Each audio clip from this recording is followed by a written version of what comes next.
Well, hello everyone, and welcome back to another episode of Minecraft. Today we are on a server that I run, or it's one of the two servers that I have. This one is very much being treated more as a private testing world type server, mainly because for the longest time what I've been doing for my time lapses has been specifically related to running an alternate account, recording the footage there, and then compressing it down. Now, I did this week take some time to learn how to set up the replay mod and get things working with that, so we should be able to work with that a little bit more in the future. But as I evidenced in a previous video, we are going to go ahead and showcase the house design that I had intended to put together for my Minecraft Insomnia series before that came to a drastic and abrupt end. So I'm going to go ahead and roll that time lapse of the build, and then we're going to take a look at the actual work that went into it so you can kind of understand what I did in addition to having seen it done. So let's go ahead and roll that footage.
right, and there she is all finished. Now, there have been a couple of extra adjustments since I rolled the time lapse, mainly because, well, they were other smaller adjustments that I made, and I was playing with a couple of new building techniques as I was doing so.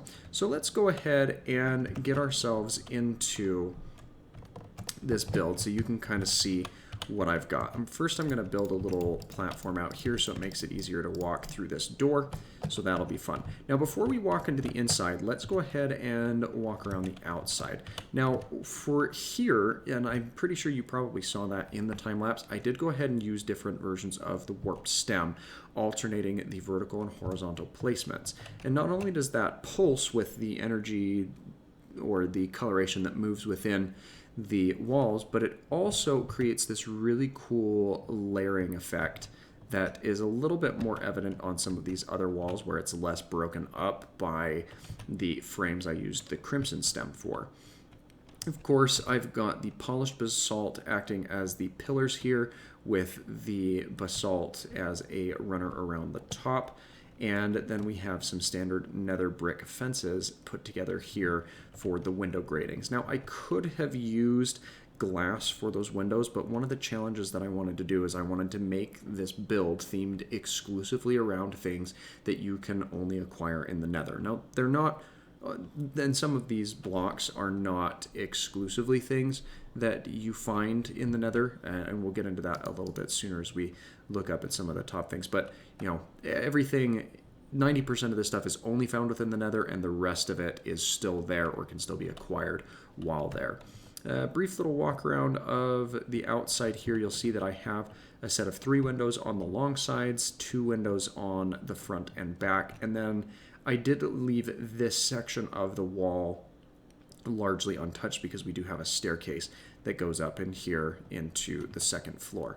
Now, one thing that I adjusted on the outside here is in terms of putting up some hanging chains and lanterns with varying degrees of height with a relatively symmetrical ambience, putting that together, as well as lining this wall with alternating standard and soul lanterns, mainly due to the fact that this allows us to keep mobs from spawning around the outside here, as this is really the only exterior portion of the build that is spawnable ground, and I didn't want to cover that with slabs or string or other things, so these lanterns do quite nicely for that.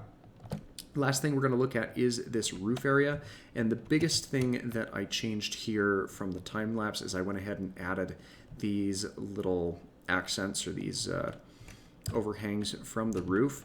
And you'll notice that I have some shroom lights put down here, and that is so when it is set to night. So we'll go ahead and set the time to midnight so you can kind of get a feel for that. They light up and glow, and that really kind of brings an extra amount of light and depth to the home itself. Now, I probably would have lit up this lower area with some chains if needed, but I'm not too concerned about mobs spawning right on the ground as long as they remain outside the house. So that's really the biggest look at things outside. So let's go ahead and take a look on the inside.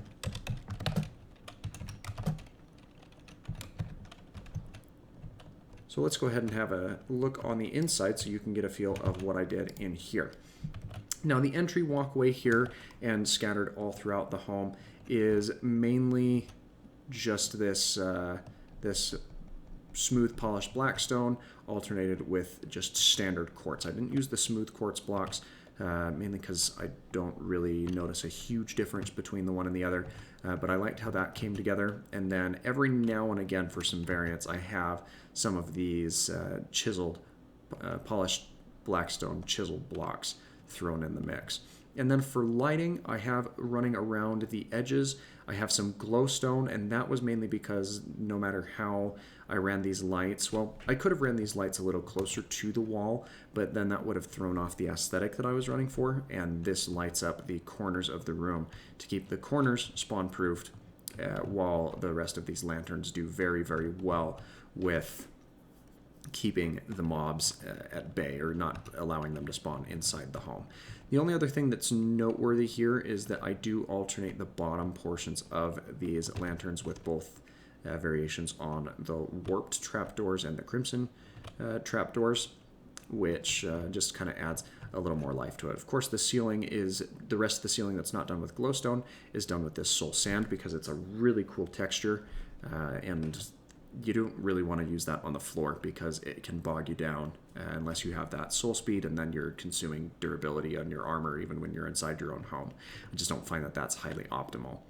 And that's really all of the things on the bottom side here. I do have this lantern hanging to, just avoid any unnecessary spawns that might happen here.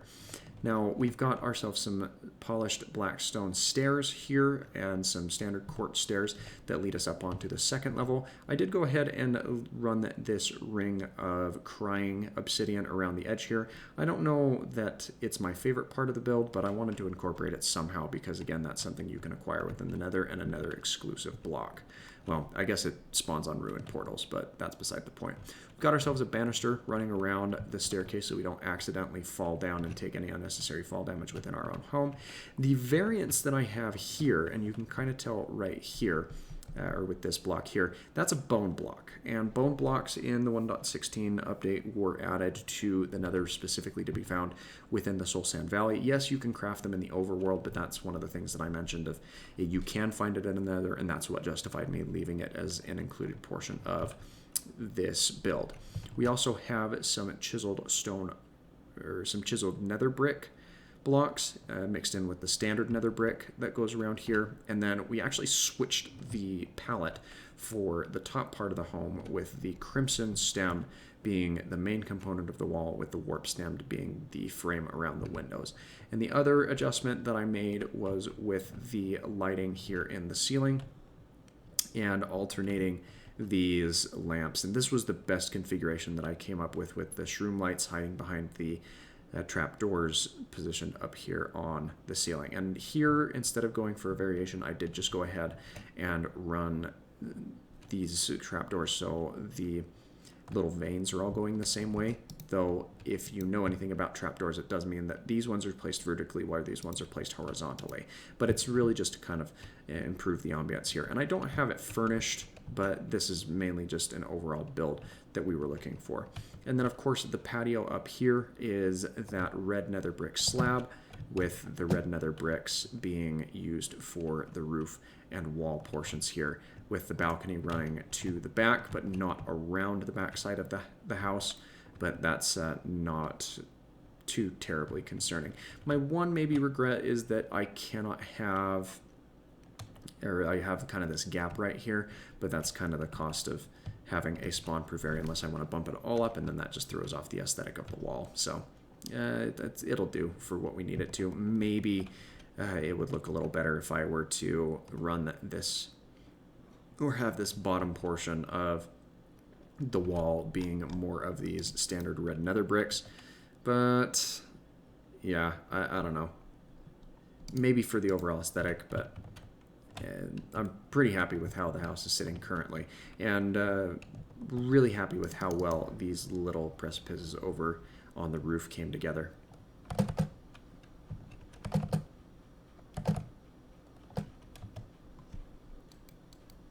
But yeah, that is going to do it for today's video, and just kind of showcasing the house that I've built using Nether exclusive bricks. And I'm really kind of happy with how this turned out, because I don't think that I've seen anyone use this technique of alternating the positionings of the warped and crimson stems. So let me know what you think of that in the comments down below, and if there are other build projects that you have thoughts of or would be interested in seeing in the future. Of course, I do plan to do that, especially now that I have the replay mod working a lot better. That ought to be really, really exciting. It was a real headache to get put together, but I'm excited now that I have it functioning. I'm going to play around with it a little bit more in the coming days and weeks. But that's going to do it for today. So thanks again for watching, and I hope that you have an absolutely fantastic rest of your day.